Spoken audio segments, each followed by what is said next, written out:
Welcome to 5 for 5, the podcast where you get to hear the stories of the players, coaches, and people who made history at Arkansas State with 5 head coaches in 5 years. We won championships, set records, and took the Red Wolves to a new level. We proved there's more than one way to win. The only thing that stayed the same was Adidas, Ron Carroll, and the 10 stubborn men who refused to leave. Join us as we look behind the scenes and explore this football journey. Now, here's your host, Kenny Rainmaker Rain. All right, we are here with Mr. Taylor Stockemer, a.k.a. Stock, the popular request. How are you doing today, sir? Man, I'm doing all right. It's great to be here. It's great to see you. Yeah, I appreciate it, man. Thanks for coming on to the show. So, Stock, man, you're a very interesting character. You are, I think, and to say this is saying a lot. You were one of the most unique wide receivers, I think, to come through ASU, and that's in the midst of a group of a very set of unique guys. So tell us a little bit about yourself, your background, all that fun stuff. Man, you got to be unique to play the position. And I was fortunate to be a part of a group, like you said, that had a bunch of unique characters. And I think throughout my entire tenure, we had unique characters from Brandon Tompkins to Anthony Robinson, Jonathan White, and then obviously Josh Jarbo, Alan Muse, Dwayne Frampton, and I'm sure Rod Hall. You know, everybody brought their own kind of Bro, you're forgetting young Savage. Weirdness, I guess. Little baby Savage. Oh, JD, yeah. RJ Fleming. He was the most normal one I think we had. That's saying RJ, of course. RJ was probably the most level-headed one. RJ probably was. The normal ones. Yeah, you don't even think about the normal guys compared to when the litmus test is you've got Josh Jarbo and Dwayne Frampton and those guys. It's just when every day in the position room is a soap opera. It's the guys who keep a level head kind of fall by the wayside. But no, man, just kind of grew up not really playing football. I listened to Philip's podcast with you earlier today to get myself, prepared of kind of the questions you're going to possibly fire at me. And he went into this lengthy history, and obviously you two played together in high school, and he went through all that. And I'm sitting there thinking, like, man, I didn't really play until the 9th grade, and wasn't even a receiver. I was a safety. Really? I was a safety, yeah. And we ran the wishbone too, so we don't really have receivers. If anybody's familiar with the wishbone, you run 3 running backs and you don't throw the football. Yeah. And then when I moved into sophomore at Van Buren, where I went to school, we were 7th, 8th, 9th in one school, and then 10, 11, 12 in the other school. So the freshmen never really were around the sophomores, juniors, and seniors until they finished their freshman season. Mm-hmm. So it wasn't until after my first year essentially playing football that I got really introduced into playing a receiver role. And at that time, Van Buren switched into the shotgun, and it was a work in progress. Needless to say, it was, because you have a bunch of guys who were equipped to run the wishbone, try and go 3, 4, and 5 wide. And, it was kind of that transition to everybody wanted to go no huddle, and everybody wanted to have the wristbands and attempt to throw it, but no one knew how to throw it, and no one really knew what they were doing. Right. And ended up getting the opportunity to start as a freshman or a sophomore we were not successful in high school, I'll say that. I'll try and be as positive as I can. I won, let me see here, 4 games in 3 years. Yeah, I never won a conference 7A, game right? until I went to college. Wasn't Van Buren 7A? Yeah. That's a 7A. tough division in the state of Arkansas, man. It used to be, very much so. I think from Malzahn's years in high school until, I think, 2017. So you're looking roughly around 12 years. A team from the 7A West won the state championship, and often it was 2 teams from the 7A playing each other in the state championship. So undoubtedly one of them had to win. But just got my tail kicked every game. I believe I think it was my junior year or senior year. We were everybody's homecoming. We had to get off the field early every game because they were having homecoming. It was sad, but I mean, you got used to it. I've been mercy ruled so many times. It was, yeah. And honestly, to this day, I sit here and I wonder how we were so bad. Yeah, you learned how to lose, though. Learn how to Learn how to lose. lose. Yeah, it was quite the experience. You know, I think it made winning for me. I guess we can talk about that in a little bit, but it made winning for me that much sweeter. Yeah. And I remember the first time I won a conference game that I actually played in college, and I was sitting there at home, and I was just like, "Oh my gosh, man! Like, wow, this feels really good." I actually won a game that means something. No, the games we did win in high school were we beat Mountain Home, who was 2 divisions below us. We beat McAllister, Oklahoma, which most people probably don't even know where that is. Trying to think. Yeah, we only won one. And then we beat Little Rock McClellan, which I think everybody that year beat them. Yeah, everybody beat And McClellan back then, dude. McClellan's bad. yeah, see, the teams we beat were just kind of like, they're either outmatched because they had 40 kids on the team, whereas we had upwards of 100. Yeah.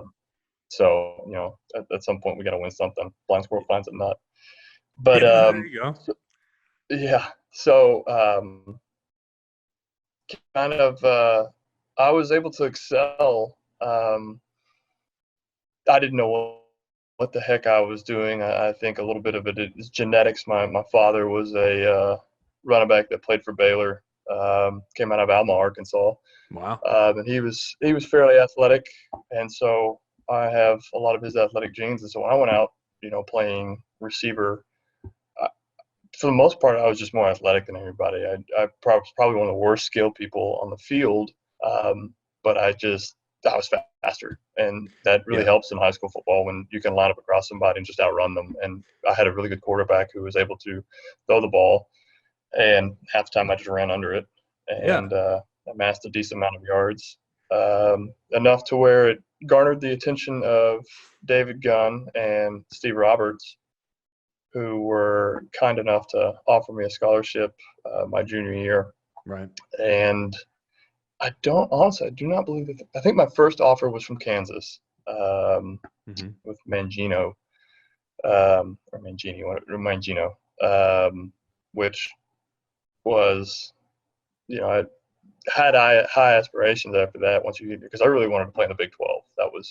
I kind of grew up watching, and a lot of people from my area were big OU fans. Yeah. So I went to camps at OU.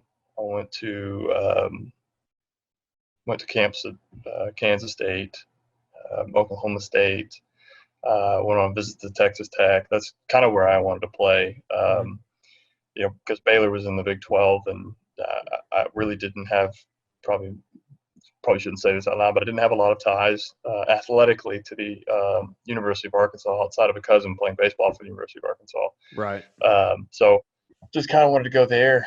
My senior year, I sustained a PCL injury. I actually tore my PCL in a summer camp and was not able to play my first game or second game. Came back my third game of my senior year and partially tore my MCL. And that put me out until the last 2 games of the year. So only played 3 games my senior year of high school, and everybody went quiet on me. I think out of desperation, I called the University of Kansas to commit, and Tim Beck was the receivers coach and the guy that was personally recruiting me, and I called him, and they had just had a 10-2 year. They went to the Orange Bowl.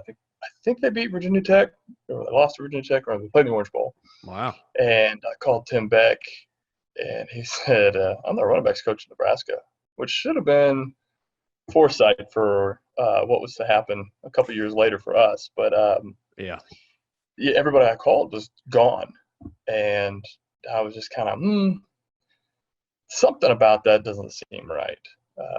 So it was at that point, it was down to Air Force and Arkansas State.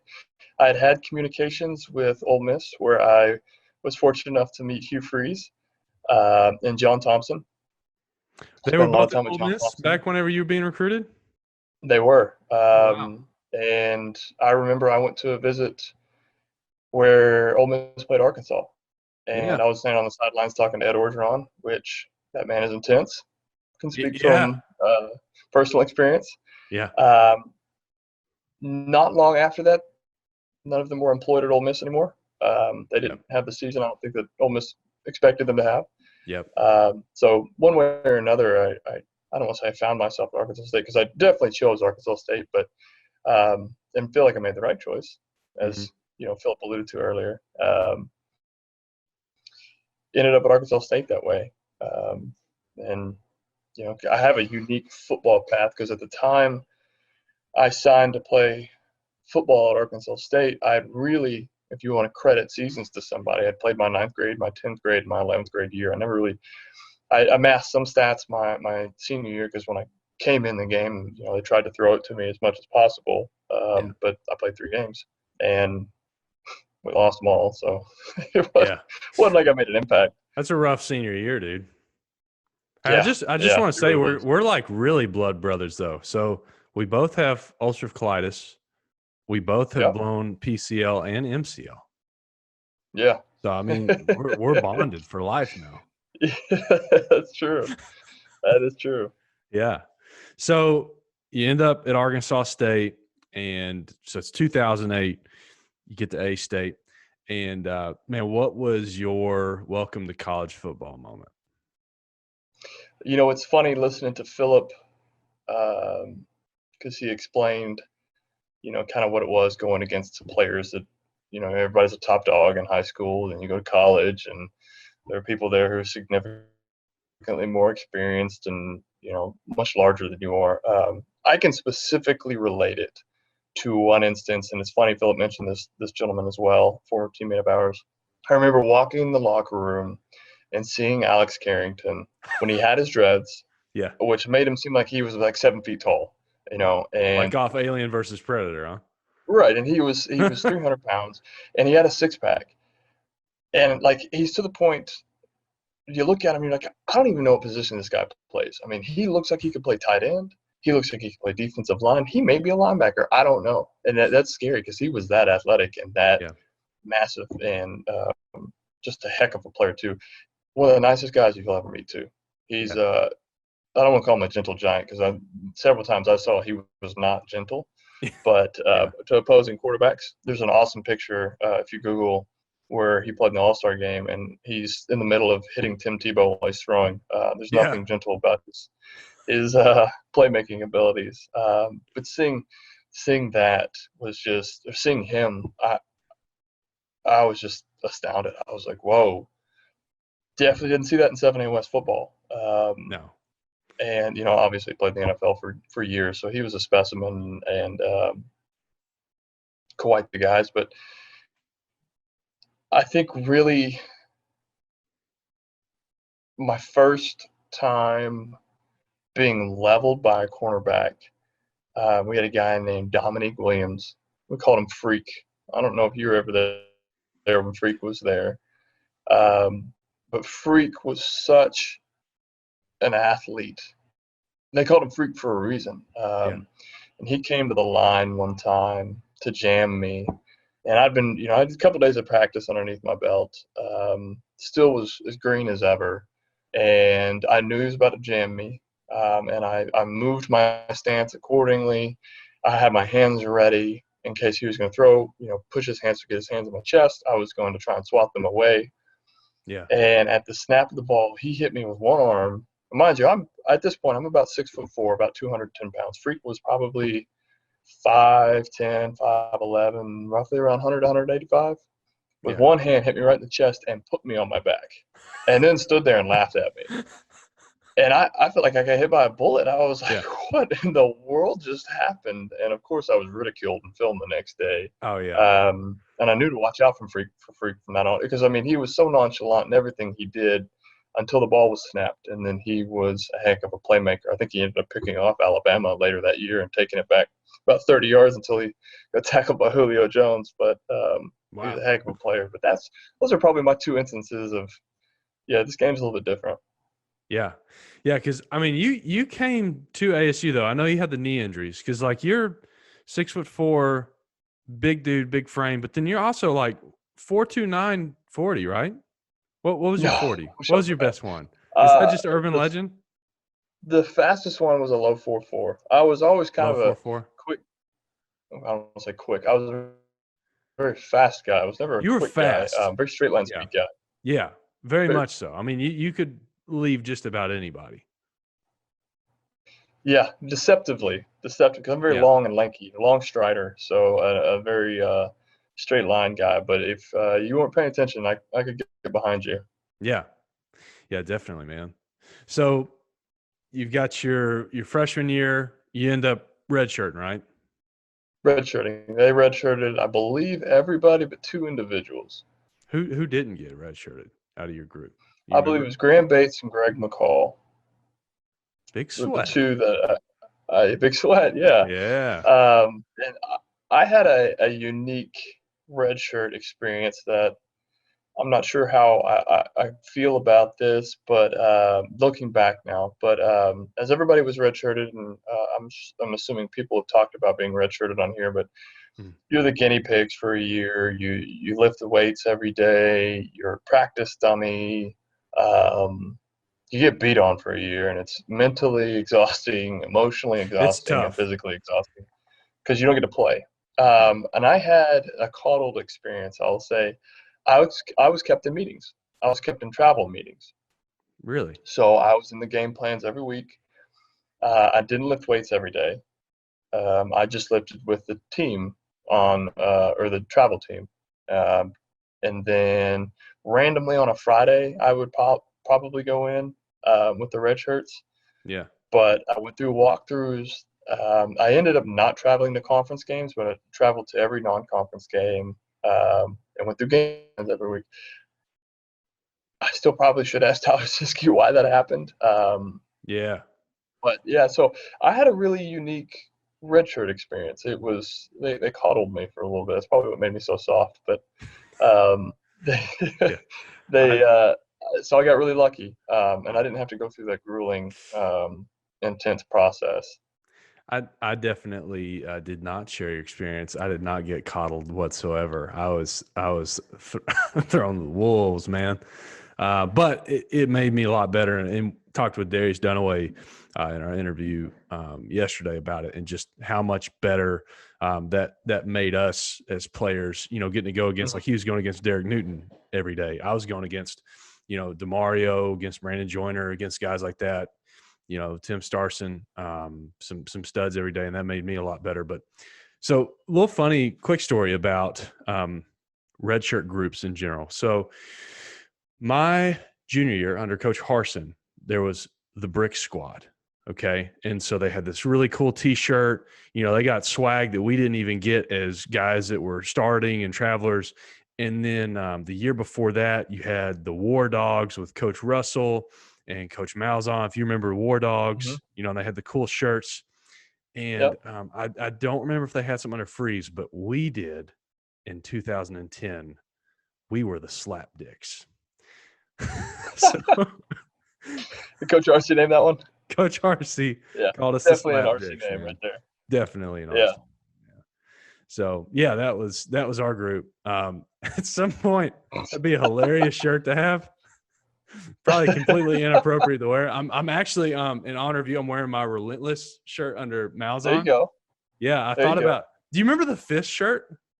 Like we I did the do. thing with like fist up. Like Hmm. show the opponents you're not tired. You know. So we just We needed, we so just that had was this that was shirt part with of a Malzahn's fist on it, program. dude.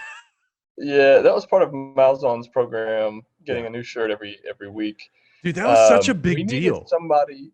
We needed somebody to vet those though, because that wasn't the only shirt that there was maybe something that borderline inappropriate or grammatically incorrect. We had the one shirt where Q Lee had the saying before every game, Yeah. and they printed it up, and there was a grammatical error on there. I Yeah. still wear those shirts every day. Oh Nathan yeah. Harold wears each shirt so much that I think it's turned brown. Originally a black colored T-shirt, but now it is brown That's brown. and worn. Probably holes in it. We need to convince somebody to reprint those so we can get them again. Because that's like this one's like got a hole in it now, but I just love the shirt, Oh dude. yeah, But do you remember how big of a deal that was when Malzahn came in and did that? It was like, Coach, everybody talks about Coach Freeze, and like that was really, and I know we're kind of bouncing around here, but that was like the year where we really like transitioned as a team culture. But Malzahn, I feel like, was the transition to like, we're a big D1 school now. If that, So what do you think? yeah, so that's funny if you want to sit here and discuss the incentivized programs that were put in place to motivate us Yeah. to win. And it's crazy how those, subconsciously or consciously motivate you to play better. Yeah. My first experience with that was Louisiana Monroe in 2011 when we went down and played. We had yet to win a conference game on the road in years. It'd been several years. Not during my time here. I never won a conference game on the road until 2011, which Wow. ended up being Louisiana Monroe. We Yeah. won 24-19. And Freeze told us, if we go down there and we win this game, he will personally write a check to buy us all the pullovers, the great Oh, pullovers, the dude, the 3 great red stripes. pullovers. Yes, I still have Yes. mine, dude. I love that thing. Yeah. I Yeah. remember And that was so huge. you bet that was in the back of everybody's mind, especially when it's 24-19. You think of all the plays I've made. Kelsey McRae's big interception, Don Jones block punt for a touchdown. I had a 4th down catch by the red zone. All these big plays, that's in the back of everybody's mind, thinking we want to win this game, but we really want that pullover because Want that pullover, dude. people, especially those people at Power 5 schools, they won't appreciate because they get especially nowadays. I mean, even Arkansas State nowadays get the Oh yeah. quality and quantity of gear. But for us to get a pullover was like the biggest thing in the world. Or to get, remember when these hoodies came out? This is the 2010 hoodie, by the way, with the Sharpie written on the number. Yes, still When have these mine, hoodies dude. came out, like it was the biggest thing. Everybody scrambled the lockers. Yeah. The next day, everybody was wearing the cafeteria. Yeah. It was such a big deal to get gear. So to incentivize us right there was super intelligent on Breeze's part, by the way. But it was such a motivator. And then to follow it up the following season with Malzahn, when we had such a rush of one, funding was completely different once Malzahn and Freeze started showing up. Yeah. Somehow fundraising Really, Terry went through the roof. Mahaja. Terry Yes, Mahaja, I yes, think, is definitely. the key to that.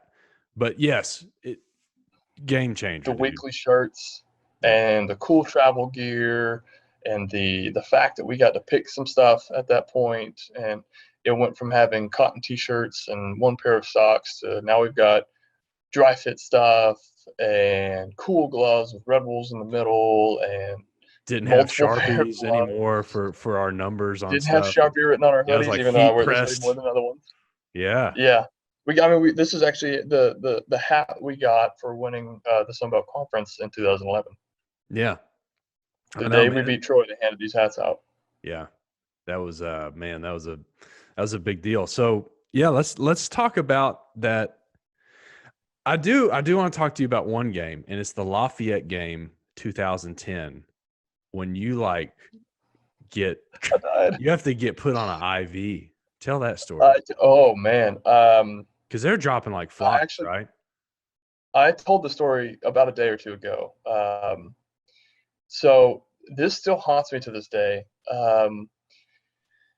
It's 2010. I believe it's around September 9 or September 11. Yeah. It was Very early in the 118 season. degrees, very early in the season.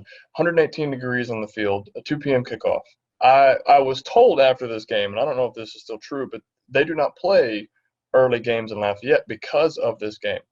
I think in Louisiana, period, because it's like so dangerous. It gets so Right. hot down Because there. it's 100% humidity, and what people don't know in the locker rooms, they have these big signs telling you the signs of heat-related illness, or telling you the signs and the feeling of heat-related illness, and it says, if you do not feel good, do not play. Yeah. And of course, no one's just gonna read that and be like, oh yeah, I don't feel good, I'm not gonna play. Yeah. Yeah. But I remember going down there, and it was about 100% humidity. It's what it felt like. You couldn't breathe. It felt like there was a wet rag over your face. And we were playing the game, and a couple drives in, I'm getting whooped. I mean, the guy across from me is just wearing me out. I feel like I'm being covered by Darrell Rivas. Yeah. And I look at Tyler Siskey, my position coach at the time, and say, Coach, I'm gassed. And he's like, it's just you keep don't tell yourself that. It's just hot. Mentally block it out. So I'm trying my best. And freeze call is a wonderful play where we switched. And we went from having two receivers to one side, and me being covered up, meaning the outside, I'm the inside receiver, and the outside receiver is on the ball, meaning I'm ineligible. And we rotated and we moved something. We shifted a little bit to where they weren't covering me initially, and they let me go whenever we shifted. Yep. And we ran a play action, app sold it really well. It's a seam down the middle. It's a 65-yard touchdown, and I caught it. And as I was running, I saw the safety bite, and I thought, this is over. I'm clear. I'm free to go. And so I jogged the rest of the way in. Almost got caught, but I jogged the rest of the way in. I remember that and play. crossing that end zone, I was so gassed. I handed the ball to the ref, and I walked. And I think it's the only time I've ever truly walked on the field. Walked all the way back down to the sideline, and Siski told me, he's like, hey, man, you get your break now. And I go in at halftime, and I tell Dr. Swim, our doctor at the time, I said, I don't feel good. Like, I'm gassed. And so I drink a couple of Gatorades and I eat something and I start to cramp up. So they give me an IV. Yeah. At this point in time, I think Brian Hall is already in there getting an IV. Yeah. Shortly thereafter, Derek Lawson shows up. And there were several others that ended up getting IVs. I ended up with 3 IVs on the day. I tried to walk back down the field. And if you remember, Lafayette has a long, long tunnel before you get to the field. And I'm by myself, and I cramp up in my quads halfway through, which should have been a telltale sign, turn around. But I make it onto the field, I have an entire full body cramp, and I'm standing right next to the field. And in the field of play, the ball's about 10 yards from me, meaning they could come off the sideline. I can't move because I'm full body cramp. They could come off the sideline and just absolutely level me. Yeah. And I start yelling for help, but because I didn't know what to do, I couldn't move. Finally, they stretched me out, and they took me back up, gave me the 3rd IV. At the time, I had 2 cramped, and then the 3rd IV, and they told Dr. So-and-so, you're done. There's no use in playing. At this point, we're down quite a bit. And I go in, I take a shower, and I remember sitting there looking at the gentleman who drove the equipment truck, and we were having a conversation. And the next thing I know, I pass out. Yeah. I wake up to the doctor telling me to breathe. He keeps telling me to keep breathing, keep breathing, keep breathing. I open my eyes. I can't see anything. I'm freezing cold, but I touch my body. I'm soaking wet with sweat. Jeez, I have no idea what's going on. I'm freaking out, at this point because I've never experienced anything like this, and I kind of fade. I wake up again. It's Hugh Freeze standing there, and I'm covered in ice packs, and he's talking to me, asking me how I feel. He's not telling me anything about the game, just asking me how I feel, how am I doing. Siski's with him, and then I fade again. I wake up. Roberts is there talking to me, saying, we almost won the game. And just going on and on. At that, I stayed 2 from then on out, and had no understanding of what happened. And it was later explained to me that I suffered from heat exhaustion, and that my body just said, "I'm done." Just gave out. What I didn't know was that the effects of that would last for another probably a couple years. I remember getting into and in small portions, but the following week I remember getting into one of those little horse troughs to warm up. Remember we did ice baths and warmed up, and I got in there to warm up, and they poured decently warm water, and I got in there and just immediately passed out. And Ron Carroll came running in there, pulled me out of there, and was telling me, like, hey, you can't take hot showers. Your body is not like the heat right now. And I was affected for quite a while. If I'd walk out from a cold room into a hot room, like, I'd feel real woozy. If I took hot showers, I'd feel real woozy. Just was not prepared for the effects of that heat. And it took me a couple years to get over it. Dude. Yeah, it's pretty wicked. I still to this day do not take hot showers. For real? I kind of got used to taking like pretty lukewarm showers. Yeah. To now, it's a thing now. Man, dude, it was intense. That's wild. Yeah, I do remember specifically that it was shortly after that game, and I think that was part of it, at least, that they did make it illegal to play those early season games in the middle of the day. The band left halfway through the game. Yeah. Whew. Man, dude. It was, people dropping like flies that game. So then we obviously move past 2010. We get to 2011. first coaching change for you going to Coach Freeze. Really, I was saying, not a big difference for us on offense. You still have Coach Siski. So, one question I have, out of all the receivers that you played with, because you play with some characters is a great word for it. Who was the biggest character? Man, that's tough. That's tough. I feel like we had a couple of guys that could have really won an Oscar. That's the movie award, but yeah, we had some, yeah, and that's tough because each one had such a different personality. And generally, you think someone would have the same, but a lot of them too. I mean, Muse is Oh, so yeah. much different than Framp, who was so much different Yeah. than Jarbo, who all three were different than Brandon Tompkins, and Brandon Tompkins was my first real, I guess, character. He was the true leader of the room when I showed in. He showed up. He was, he was that guy. He was the Yeah. playmaker at the time, and he knew it. And I don't think he would say anything about that. But I don't know if I could truly answer that. I mean, because we had some guys, and we had quite a few guys. Yeah, I mean, And honestly, it depended on the day too. Because I mean, sometimes Framp wouldn't say a word. Sometimes Jarbo would not say a word. Muse often would be quiet, and then some days they weren't. I find that hard to believe that any one of those three guys would go a whole day without saying a word in one of those meetings, dude. Well, I feel for Coach Siski having to put up with. I mean, because receivers are always going to have personalities. Dude, but that was some having to put up with that. hardcore personalities, though. And like Mhm. you said, they are extremely different. They're all exotic, but on There were different. several times where there was a lot of hostility in the room because Was as a there receiver, ever, everybody was there ever any fights? there was a close one time. Yeah. There was a close one, and Who is it between? it was between Jarbo and Framp. Yeah. With Jarbo sat next to me, and Framp was adjacent to him. Yeah.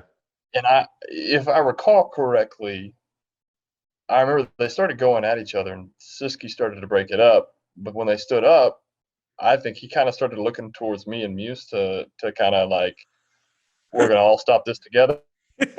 To which Muse was on the other side of Siski, and he was just sitting there eating popcorn, just kind of like Just seeing what was taking it about in. to happen. Yeah.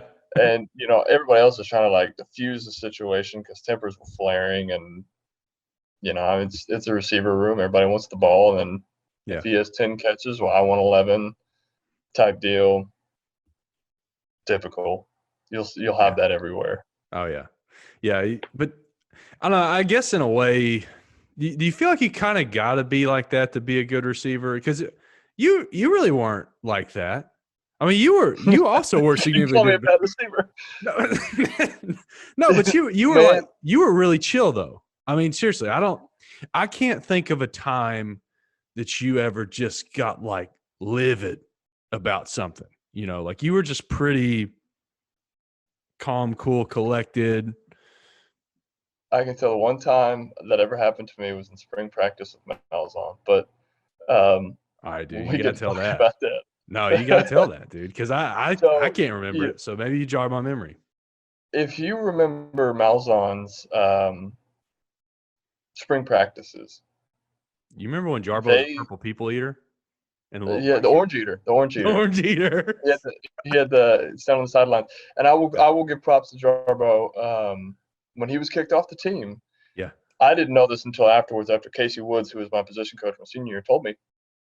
Jarbo showed up to the field every morning around 5 to 5:30, I think it was, and had to run sprints and roll every morning of the spring football. I remember He wasn't in him spring going through football, those punishments. Yeah. I remember that. and went through those punishments. They told him, if you want to be on the team, you're going to do this. And unbeknownst to all of us, he was doing that every day. So when he was let back on the team, some of us were kind of like, questionable move there. But then when we were enlightened on, the efforts and the sacrifices he made, I think we all respected him more because most people probably didn't have the perception that he would be willing to do that to get back on the team. No. If you I knew him. I and knew forgot why that I he got even kicked got off. kicked off. I remember him being an orange eater. So to everybody who doesn't know what an orange eater is, an orange eater. So Malzahn had like these three distinct, I guess, brackets, you would call them, these three classes that you could be in spring ball when he first got there. And every coach, when they come in, they're trying to set the tone. They're trying to change the culture. They're trying to make it theirs. You know, they're trying to make a distinct shift in everybody else's mind that whoever the old general was, they're gone. It's me now. And so, you know, one of the ways that Malzahn did that was, and based, you know, off of your effort, based off of how well you were doing. Well, so the orange eater was the bottom of the barrel. You didn't want to be an orange eater. That was awful. You're getting punished every day. Then there was just like the average, which the majority of the people are the average. And then did it like the top tier? Did they get like a black jersey? What was, you remember that? It was a black jersey. Was there a name for it? There had to have been a name. There was a name for everything with Malzahn. Yeah. Malzahn was like meticulous with every detail thought out. Yep. Yeah. Yeah. He there was a name for it. I couldn't remember. Something squad. But they were the black jerseys. Yeah. It'll hit us. It'll hit us while we're going through this. So you lost it with Malzahn Spring. So what happened? So his spring football was unlike anything ever experienced football wise. We were moving fast. Everything had to be perfect. And we'd moved fast with Freeze the year before, but not like this. Not like that, dude. This was like Oregon 2010 speed. It was running on and off the field, having to be perfect.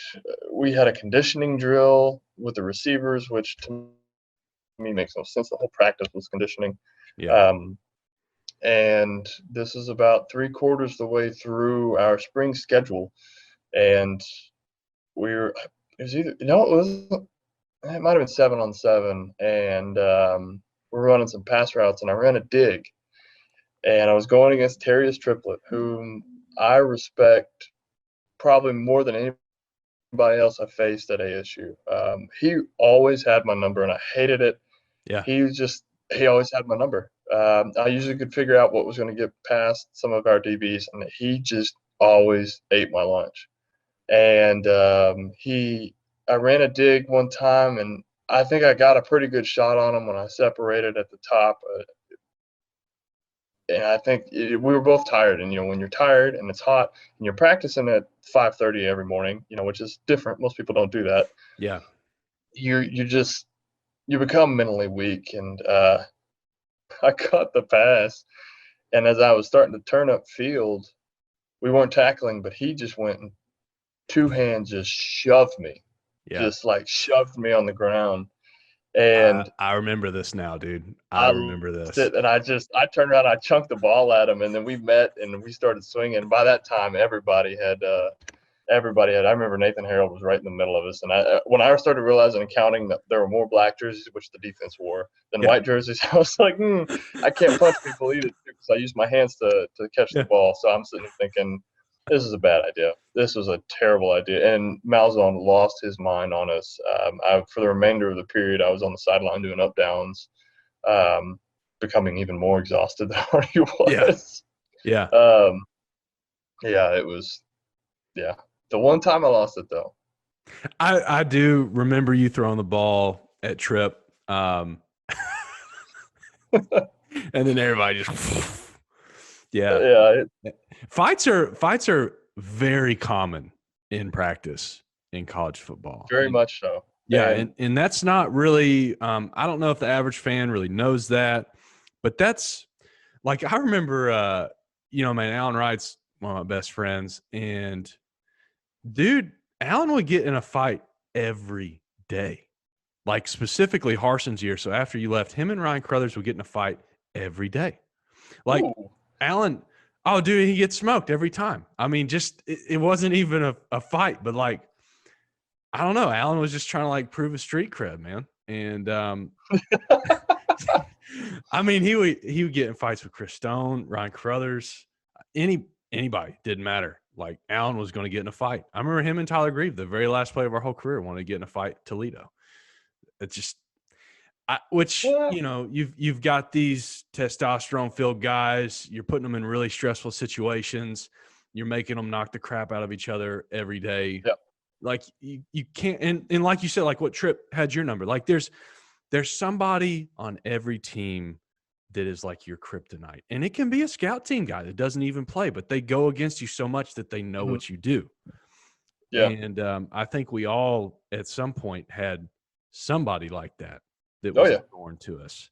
So But you see it that's today in college football and the NFL. There'll be teams that every time they play this team or every time they go against this guy, they just don't perform as well.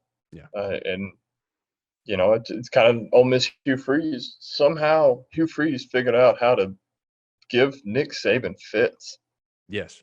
I mean, it was every year it seemed like he's winning again, or it's coming down to the wire. He's figured out how to stop him, or he's figured out how to get past Nick Saban's defense. I mean, there's always that one or two guys or teams that just have your number. Yeah. I mean, even Coach Malzahn with Nick Saban had him Mhm. and Coach Freeze had about as good a record against Nick Saban as anybody else ever has. Yeah. It's it's interesting. Like, and I guess you could really just call that like matchups. That there's Yeah. always these different matchups. You may do really well in this specific offense. Like I know for me, the best offense I was ever in for just my body type and how I played was Coach Harson's my junior year. Right. Just because it was a very, it's like a spread based offense, but very heavy in running tight ends and H backs, just heavy in running period. Which I'm Right. glorified sixth offensive lineman. So. Hey Yeah. man, I embrace it. We really the one game that I had significant yardage receiving, we got the crap kicked out of us by Auburn. So that's not really a good look. It Yeah. was a lot better if you gave JD McKissick the ball or you the ball and I just go block. That Yeah. worked much Well, better. that's interesting too that you bring that comment up, and I guess since we're talking about the 5 for 5, the different offenses that I played in were so vastly different. Just in theory and in execution and fundamentals even. Yeah. And people think, Miles on air raid, or I've heard that, and Freeze, and then Doug Roos. Doug Roos had essentially a pro style offense when I got there that we slowly moved out of into a spread, but it was still pro style fundamentals. It was insane, like the yardage we had to be off the hash and calculations and adjusting for coverages and reading coverages that were more complex than what we saw with Freeze and Malzahn.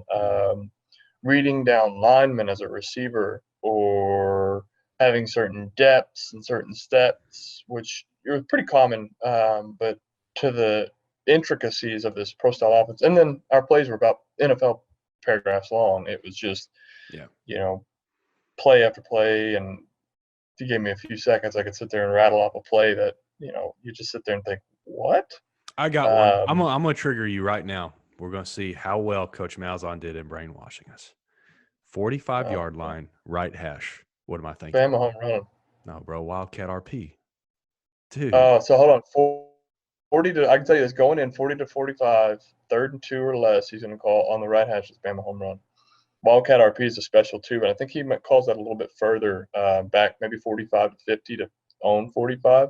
We're going to have to call Malzahn and ask him 45-yard line right hash. What play is he running? I'm telling you, it's Wildcat RP, dude. It's Wildcat RP. So we ran that against Troy at that same and that same one. But it's interesting you say that because I was able to sit there and watch his games at Auburn the following couple of years, and he brainwashed us so well. I could tell you what was going on. Like he runs he would enjoy doing the digs on the boundary side, 2 receivers in the motion on the H back or the 3-man, and 3rd and 10 or 7 to 10 plus about midfield. Yeah, when we played Auburn my junior year, it's like I would just literally watch the signs. It's like they really didn't even change, and a little bit that changed, you could figure it out like that, But the way that I think what makes Malzahn so successful on offense is his offense is not super complicated. It's simple for each player. and it's simple for each player so that you don't have to think. You just do. Mhm. And he gives each person a specific job. It's like Carlos McCants was the best, what he ran that little like across the field, like that Over route. Yep. the over route. Nebraska. Coach Malzahn, number one, you're the best over route runner in the country. Alan Wright, you're the best pulling guard in the country. It's Yeah. like you have this one job. That's it. You're going to do it the best. You're going to go in, do that job, and that's it. Right. And Right. that worked really, really well. And I'm sure he will have a lot of success at UCF with that, because he drills you so freaking much that by the time you get in the situation, you're not thinking anymore. You see a Right. signal, you look at what's in front of you on the defense, and you just react. And that's Right. you're able to play a couple steps faster than somebody who's having to sit there and digest a paragraph to figure out Mhm. what they're doing. Right. Right. And it's beat into you so much that it just, like you said, becomes instinctive. He told us that I want you to know what I'm going to call before I call it. Yeah. So it came down to the third downs. Heck, half the time we didn't even have to look. We just knew, okay, yeah, he's calling 36. Or, getting close to the red zone, he wants to take a shot. It's 3 pat the head or 3 pump. That's the double move off his little 3 route, which he loves the 3 route from the boundary receiver, which is essentially supposed to be a back shoulder fade, but it's a 10-yard stop. Yeah. We can argue about that all day long, but he considered it a back shoulder fade, and I called it a 10-yard stop because you're literally running 10 yards and stopping. Yeah. Um, Yeah. He and so definitely Freeze has was so like his different, though. sweet spot. Coach Freeze was like, hurry up and get set, and I'm going to look at the defense, and then I'm going to make a call. Right, and he was so go with the flow. It was just, we'd have a play sheet, we'd have a whole system going into the game, and that lasts for about 25 seconds. And then all of a sudden, he's just doing his thing, calling these plays. And he was so good at that. He was so good at that you just kind of trusted him with him. And sometimes we'd kind of stall out. And I want to say, thankfully, in 2011, we had such a great defense that, dude, loaded defense. we had a very powerful offense, a very explosive offense. Mm-hmm. But we never really had to worry because half the time they're getting the ball back for us. Not only were they going to stop somebody, but somebody's going to pick it off, or an interception return for touchdowns, or fumbles return for touchdowns, or turnovers. It was easy for us to sit there and say, well, we're going to get the ball back here, and they're not going to score. So one of these times we'll figure it out and score. So what team do you think was better, 2011 and 2012?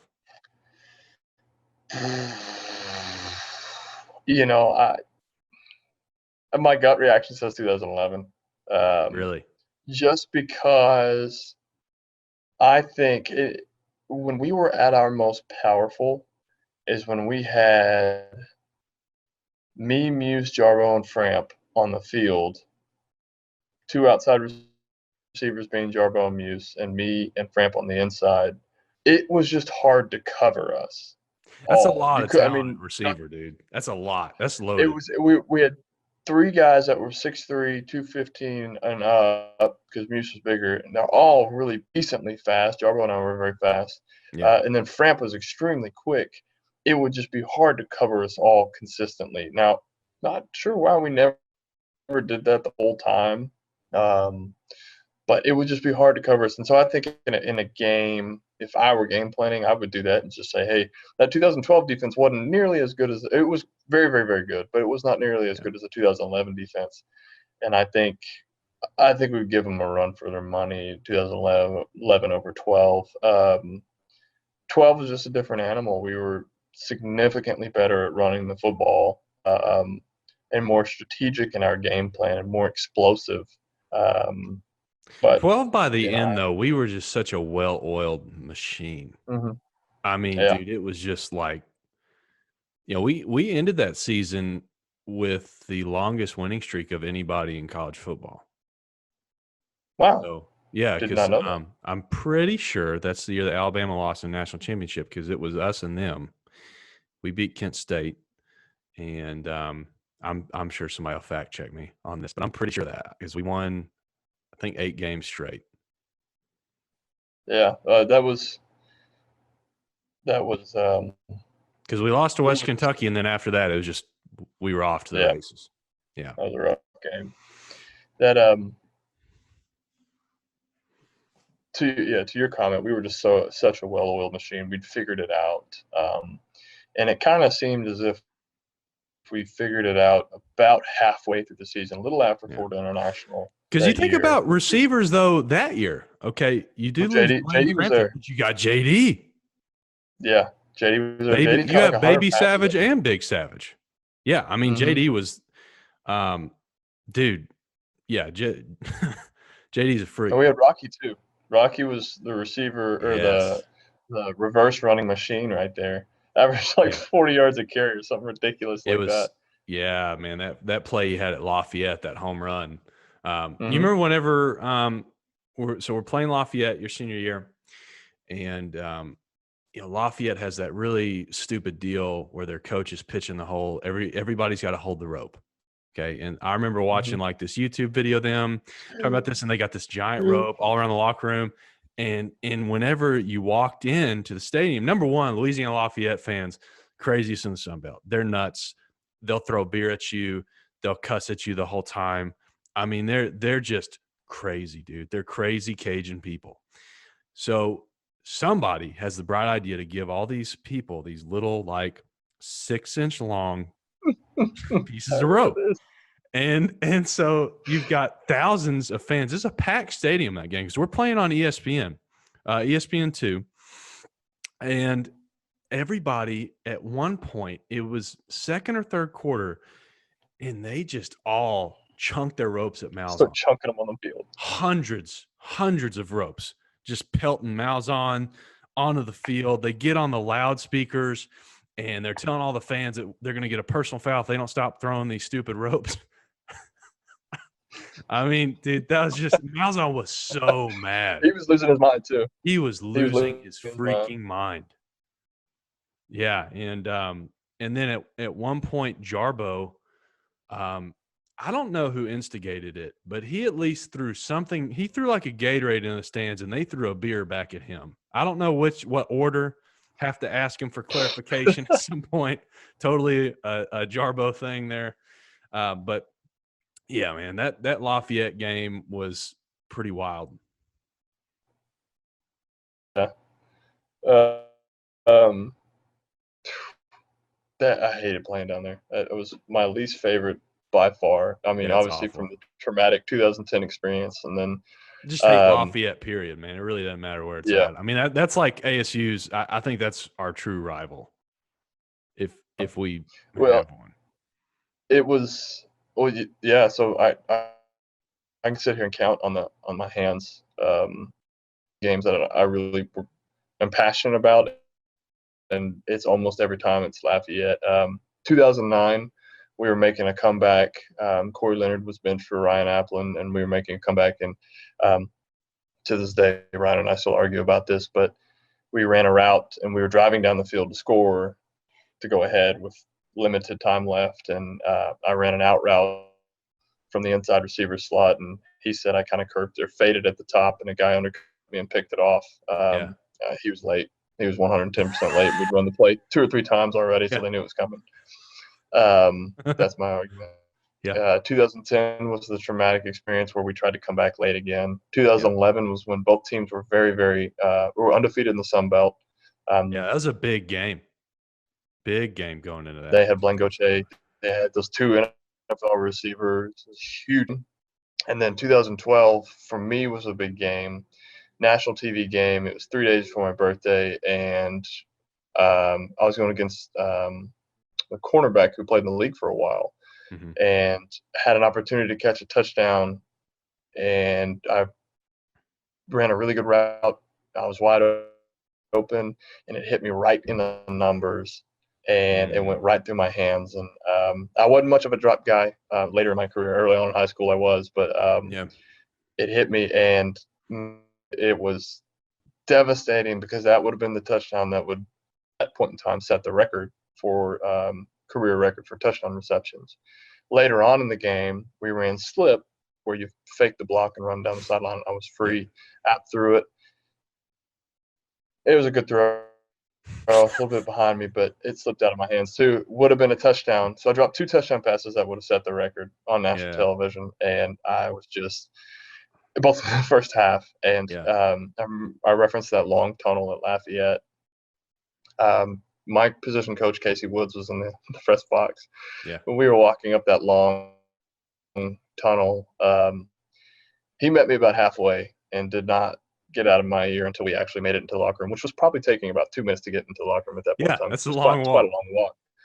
And he was lighting into me, and everything he was saying was true. I mean, I wasn't intentionally dropping passes, and never did. But he was laying it into me, and I thought, I deserve every bit of this. I mean, it was rough. And so that one, we beat the crap. We did. That was the game. We ran 8 plays in a row, and they just couldn't figure out how to stop it. That one to me was off Lafayette that game. Don't worry, they repaid us the favor the next 2 years, but we won't talk about that with you since you weren't there.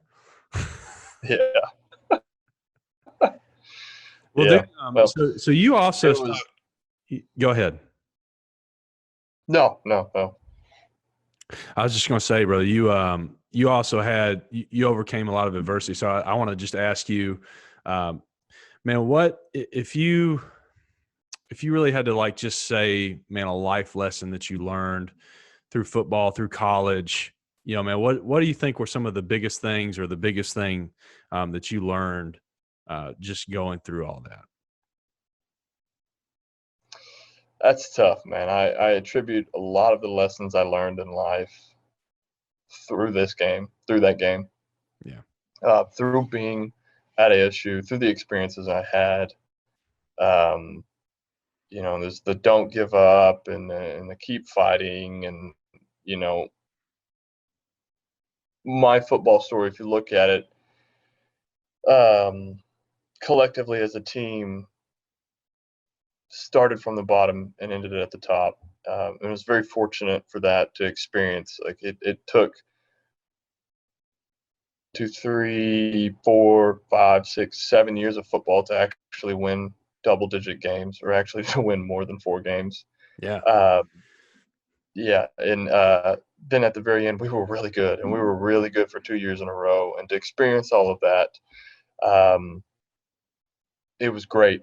But at the time, I did not realize all the life lessons I've learned, like how to be a teammate and how to work as a team. And being out in the professional world, I realized how many people don't know how to be a teammate, don't know how to sacrifice for somebody else, for the betterment of somebody else, to see somebody else succeed, to collectively as a unit get better. A lot of mental toughness. I haven't always been strong in that. Definitely wasn't strong in that in high school. And just having to go through all those experiences that are humbling experiences when you think you've kind of, I'm tougher now. And then you go through Mousel and spring football, and you're just beaten down. And you develop a sense of mental toughness and how to handle adversity.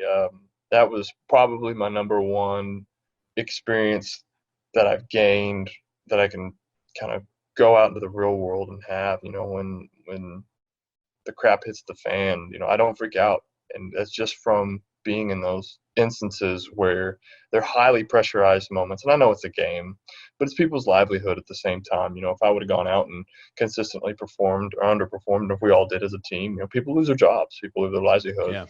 I could potentially lose my scholarship. But to handle adversity and different pressures and time management, definitely the most valuable lessons. And I tell people, I'm not much of an anxious person anymore. And I can kind of remember the moment where I convinced myself that I wasn't. 2010, we played Auburn. There's about 98,000 people. It was Cam Newton's first game, blah, blah, blah, blah. We got the ball first. It's 3rd and 10, and Freeze called to play 65, which was a 10-yard out route for me. And just based on the coverage, I knew it was coming to me. So it's 3rd and 10. We got the ball first. 98,000 people. Everybody's yelling against you, and it was so loud you couldn't hear anybody talking. But I could tell from the signal it's coming to me. I looked at App. He looked at me. Yep. I know it's coming. And I began to like, oh my gosh, oh my gosh, oh my gosh, because very few instances I could say in my career, like, I know the ball's coming to me. Yeah. Like, I know it's coming without a doubt. There was one of them. And so lined up against Nico Thorpe, who was first time I'd seen a corner that was like 6'3". So I'm looking at a guy eye to eye, which was not normal for me. And I kind of paused for a second. I thought to myself, I'm either going to catch this or I'm not. And I'm going to be okay either way. Yeah. They're not going to bench me. They're going to give me another opportunity. If I catch it, maybe Jordan Hare will be quiet for a second. If I don't, that's okay. And just kind of realizing that it's okay. The pressure is always going to be there and the adversity is always going to be there, but you'll be all right. And I've kind of been less anxious for the rest of my life the last 11 years. I did catch it, by the way. Yeah, there you go, man. That's good. I had a similar moment to that, and I did not catch it. It happens. Yeah, dude. I think and I'm sure you were similar experience, but just having ulcerative colitis, like you literally get those gut wrenching moments, right? And very much tied to anxiety with that. I remember especially in college football, there would be moments where it felt like my stomach was just going to jump out or something. Mm-hmm. And it was my junior year. I had a similar experience to you where it's just kind of like, and it kind of took me getting extremely, extremely sick and just having football completely taken away. And, just by the time I came back, it's like, dude, I don't really care what happens. I'm just happy I'm here. Yeah. And I became so much of a better football player after, I took that pressure off of myself. Like athletically and physically, I was a much, much better athlete your senior year, my sophomore year, than I was my junior or senior year. I mean, I was playing with a liver that was about to fail, like it was, I was just happy to be there, period. But mentally, I no longer kind of had those moments of like, oh crap, I don't want to mess up. It was more of just like, okay, no, it's like, it's time to make it happen. And that very subtle shift makes all the difference in the world. Once you get to the point when you're at that level of football, anyway, everybody's good. Everybody's good. The big difference is who's mentally able to control themselves in those situations under that pressure, under the lights, and who can go out and do that consistently time and time again. That's what makes the big difference. And like you said, dude, those are lessons that transition over into a real world as well, man. Like, it's for me, I didn't have the stats like what you had, but being a team captain, leadership's something that lasts a lifetime. That's one of the biggest things that I've taken away. So yeah, and I owe a lot to the game. And I know you'd say the same. Oh, most definitely. I feel like I would be where I am today if I hadn't played this game. And there were definitely multiple times where I thought maybe this isn't for me, but several times at ASU, a couple times in high school, but I stuck with it and it prospered. So let's talk about that part now. So after your senior year, you get a call from Miami, right? Yes, I got a call in the middle of the draft in 2013, which is probably one of the worst feelings in the world if you're not going to get drafted. It was a call about the 5th or 6th round from Miami that said, hey, we're not going to draft you, but we want you to be on our team. We want you to be a priority free agent. And then followed by a call from the Oakland Raiders saying the exact same thing. And I talked with my agent shortly thereafter, and the minute the draft ended, they called with a deal. And I signed with Miami.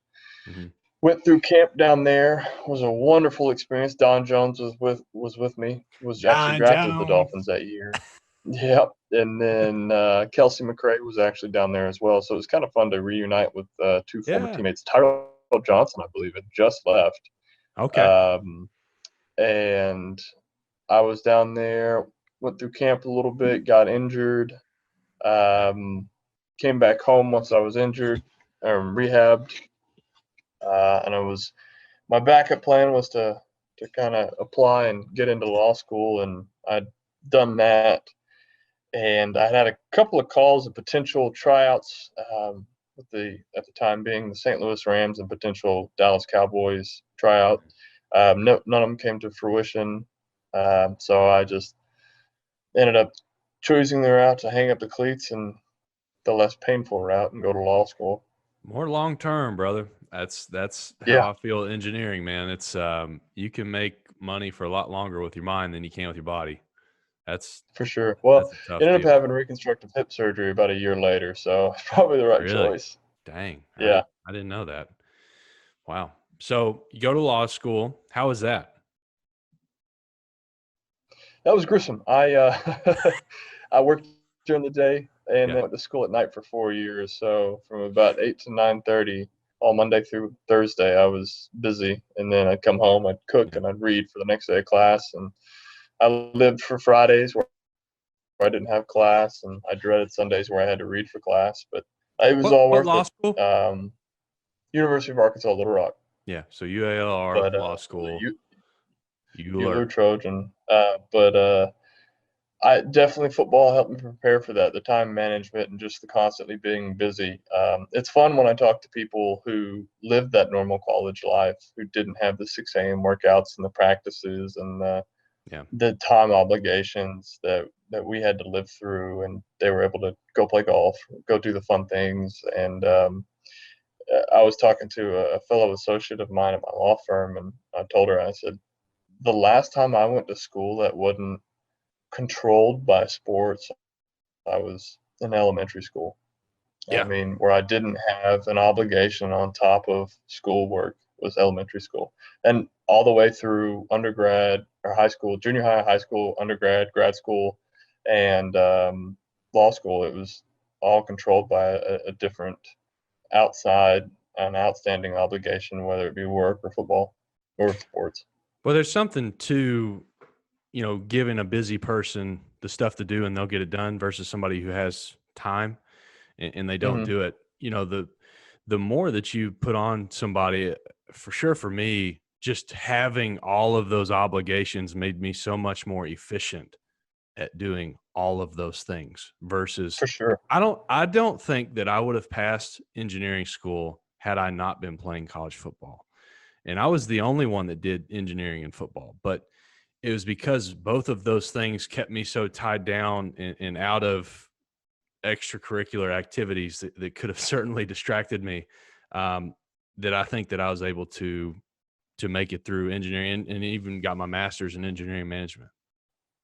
Right. I know. I feel the exact same way. Yeah. And yeah, you are forced to learn how to deal with your time or you just don't make it. Yeah. I mean, there's a Yeah. lot of people. We played. I did the statistics in Excel. There was at least 250 different players, and I think upwards of 70 different coaches. It depends on how you count GAs, because it also like the whole 5 for 5 thing. Technically, we had seven. I had 7 head coaches because you had David Gunn, you had John Thompson. Right. But those typically are not, the interim coaches are typically not counted. So, and Right. 5 for 5 is pretty catchy. Hopefully. Yeah. Yeah. Definitely. But no, Yeah. you got a point there. I mean, there were a lot of people, and some of those people didn't make it. There were several people that showed up my first year in 2008 that you never got to meet, and then you showed up in 2010. Yeah. Yeah. I mean, you start out each class. Darius Dunaway's told me, I think they're starting out like 53 guys coming onto campus this year. So, I mean, each class can start out Golly. with, a lot of people coming on with Butch Jones this year. So, but I mean, that's, it's pretty common. And then for my year, we sifted all the way down to 10. So, Mm-hmm.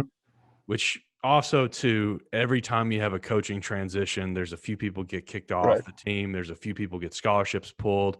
You know, those scholarships are not 4-year scholarships. They are 1-year scholarships. They're renewed every year, Right. depending on your performance, how you do in the classroom. And a lot of people don't. I didn't know that whenever I signed my scholarship. I thought it was just like, Yep. it's the whole thing, you know. Yep. And then you have some head coaches come in and they start pulling dude scholarships, and you're like, oh crap. Yeah. Crap. Yeah. Yeah. Especially early on when like you're not That playing. unfortunately happened to a best friend of mine. He wasn't able to make it the last year. The scholarship was not renewed, unfortunately. That's just kind of part of it. And it's interesting to sit there and think about our new coaches or those coaches in those times, because at Roberts, it was everybody's first time to be a head coach at the Division I level. Yeah. And so, and some of them were brand new, or my two were brand new coaches. What I mean by brand new is they've been on and off in college football. Yeah. Right. Malzahn had been a Division I coach roughly around 5 seasons, maybe. Freeze had been a Division I coach maybe a couple of seasons. And so, majority had both had success. That sounded bad. Had success in high school, with Freeze and Briarcrest, and Malzahn obviously in Springdale. I actually played against that Springdale team, and they were every bit as good as advertised. They were they scored 42 points in the first quarter. It was 42-0. Their starters were dressed in at halftime. Wow. Damian Williams and Mitch Mustaine were in street clothes. They were so confident that they could dress in street clothes and not worry about us in the second half. Yeah, that sounds like when we played Oregon, man, in 2012. Yep. When they started calling people like Section F, saying, "Hey, fans, come get your pads on." And you want to come kick? Yeah. Hey, dude, we dropped some points on their fans, though. So, yeah, we did. Yeah, we did. But it's interesting because we were part of that learning curve of a bunch of. I hate to say it. I mean, Harsin was the same way. And Coach Harsin, I think, was 32. Same way. He was like one of the youngest. He's real young, man. So we have all these, these rookie head coaches that found their way on the stepping stone, I guess you would call it. But they were rookie head coaches trying to figure out what they're essentially doing, all the while trying to act like they know what they're doing, which they did a good job of. And maybe undervaluing and underappreciating their players a little bit, because it's always I want to go to the big school with the big players. But I think some of them were kind of handed Roberts. Coach Roberts was the one who put the pieces on the chessboard, dude. Coach Roberts, I think, was the best recruiter out of all those coaches. At least you think about the guys, dude. Coach, okay. I'm saying I don't know what Coach Freeze recruit, and Coach Freeze recruited some really good guys that year that he was at ASU. So don't get me wrong. I'm just saying that the talent that those guys won with was from Coach Roberts primarily. Other than by the time you get to Coach Anderson, you're starting to now really being built on, Coach Freeze and Coach Malzahn's talent. But primarily, that whole scene was set by Coach Roberts. Right. He had the guys drafted for, 7 or 8 or 9 years straight, all his players. Once his players washed out, no one had a draft pick since. And wow, yeah, I guess you're right, aren't you? When you think about it, you think about the funding and the facilities. I mean, I dare say it's easier to recruit now when we have such nice facilities. I don't know if you've seen the facilities, but yeah, dude, it looks like a little SEC school. I mean, it's just like a smaller version of an SEC school. It's incredible, the transition, what it's come from back in, whenever I got there in 2010 to what it is today in 2021 is just mind blowing. It's wild, and we'll continue to get better. It's but all that stuff came from back then, and in that grind. And we can say the same thing about the ones that came before us. Yeah.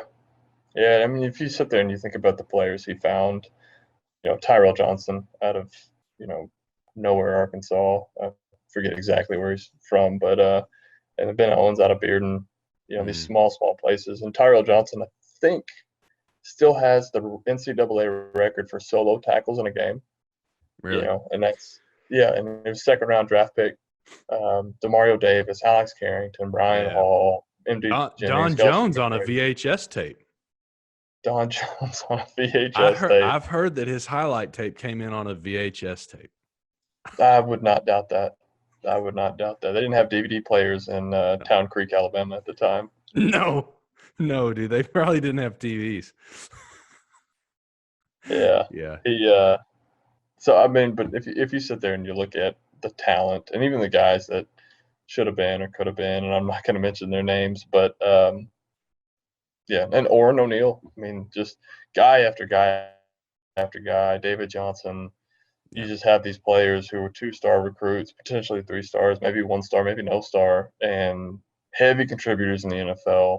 I mean, Demario's all pro. Yeah, Mario's a stud, man. And he's a stud guy too, not just a stud player. Yeah, and it's not a kind of how I said earlier about the high school team. It's not a blind squirrel finding a nut. It's he was consistent. He Yes. consistently got good players. Um, Yeah. Nope, you're definitely right, man. Well, dude, man, that was a fun one, Stock. I appreciate you having me on, man. This has been a lot of fun. Yeah. Yeah, dude, it's fun living back through memory lane. So, appreciate your time, brother. Yes, I appreciate you, and I appreciate you doing this. Yeah, man. Stay tuned. We'll have some more coming out and try to get yours out pretty soon. That's awesome. I'll be listening. All right, brother. We'll see you. We'll see you.